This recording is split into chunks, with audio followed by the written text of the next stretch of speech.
Battlefield Redsec very clearly copies Call of Duty Warzone's homework, offering a familiar and safe battle royale experience that, admittedly, does feel streamlined in places, but is largely uninventive. Paired with the exhilarating Gauntlet mode, this free-to-play experience is a sound framework for further developments, but it strays from Battlefield's core identity, and its ambitions for the future fill me more with dread than excitement.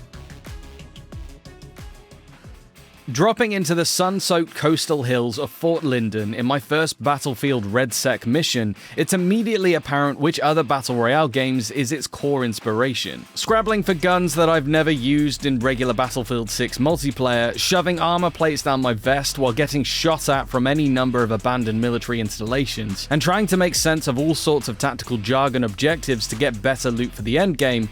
It's all a bit Call of Duty Warzone. It's hardly surprising given that Warzone is also based on the bones of a modern military shooter and was a big success.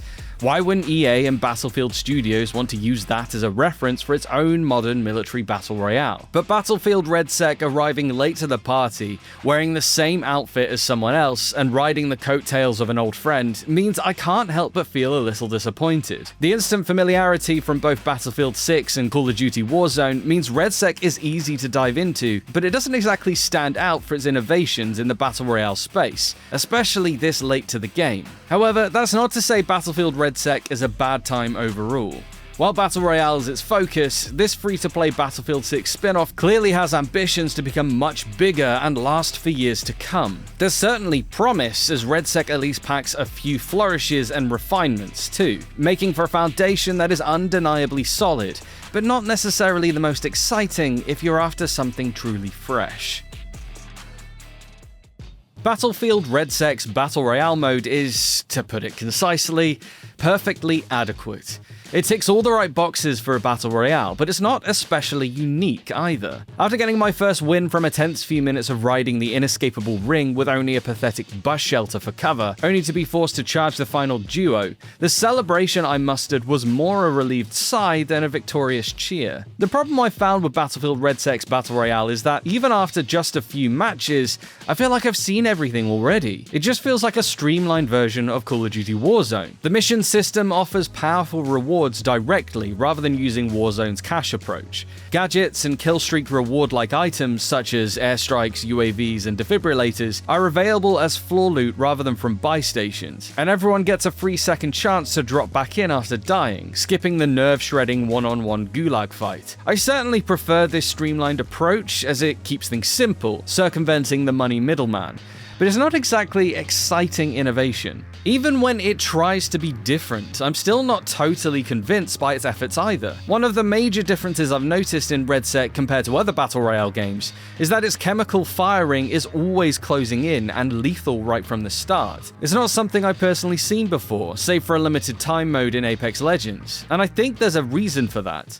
The looming threat of incineration means matches are sometimes a blur of mild to severe panic rather than a rollercoaster of intensity that comes from a traditional multi-stage ring. Some players will relish that tension, but I much prefer having the chance to catch my breath and plan with my team. Although, these improvements make Battlefield Redsec Battle Royale an undeniably solid foundation. Fort Linden is a good first stab at a Battle Royale map, with a nice mix of landmarks, mixing urban and suburban architecture with military installations, verdant hills, and dust bowls with a California sun keeping drab tones at bay. Tanks are also present to add some all-out warfare zing, but aren't easy to get, and thankfully can't always run riot due to the amount of anti-tank gear squads can come by. However, it lacks a killer element to really set it above anything that has come before, especially with the signature Battlefield class system feeling sidelined, despite each class having bespoke training paths and perks. Redsec's refinements over Warzone feel more like quality of life improvements rather than a unique take on the formula.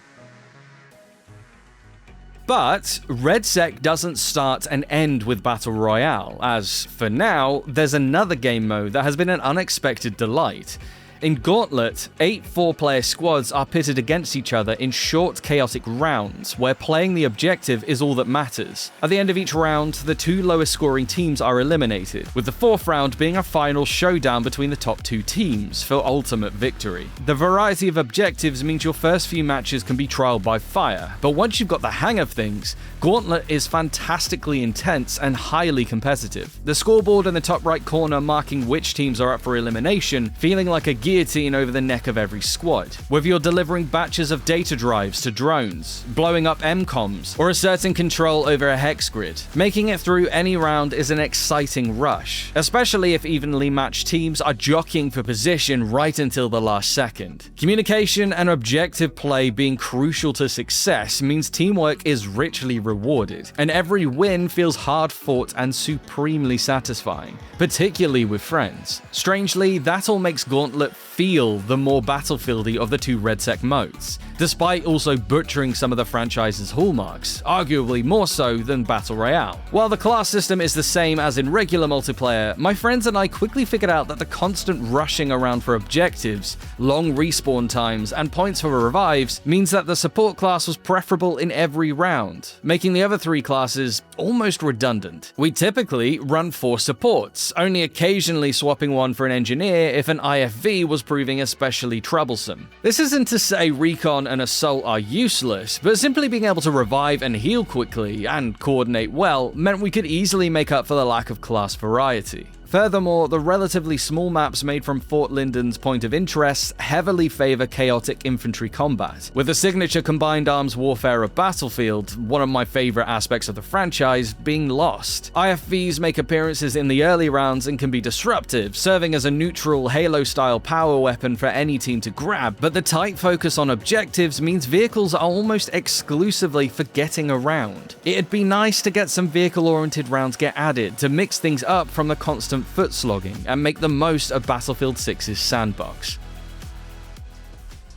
Battlefield Redsec is far from a flawless package that, for me at least, is largely held up by Gauntlet, with Battle Royale lacking a unique identity to keep me dropping back in. Where Gauntlet feels like a great fit, in spite of its problems, Battle Royale perhaps reveals that the franchise's all-out warfare and objective-based gameplay just isn't compatible with the free-for-all nature of the game. However, it's clear that EA isn't stopping here with Battlefield Redsec, calling it the ultimate free-to-play FPS destination built on Battlefield's iconic DNA, almost certainly a playground of engagement a la Fortnite or Roblox, but everyone's a NATO or Pax Armata soldier rather than a pop culture reference, and it's all powered by a rather hideous microtransaction store. My biggest concern is how this will sit alongside the premium Battlefield 6 and the eventual plans for yearly Battlefield releases. Call of Duty hasn't exactly been cannibalized by Warzone, but it's clear that the need for all games to be Warzone compatible has impacted development. Bearing all that in mind, it's difficult for me to get on board with Battlefield Redsec on the whole,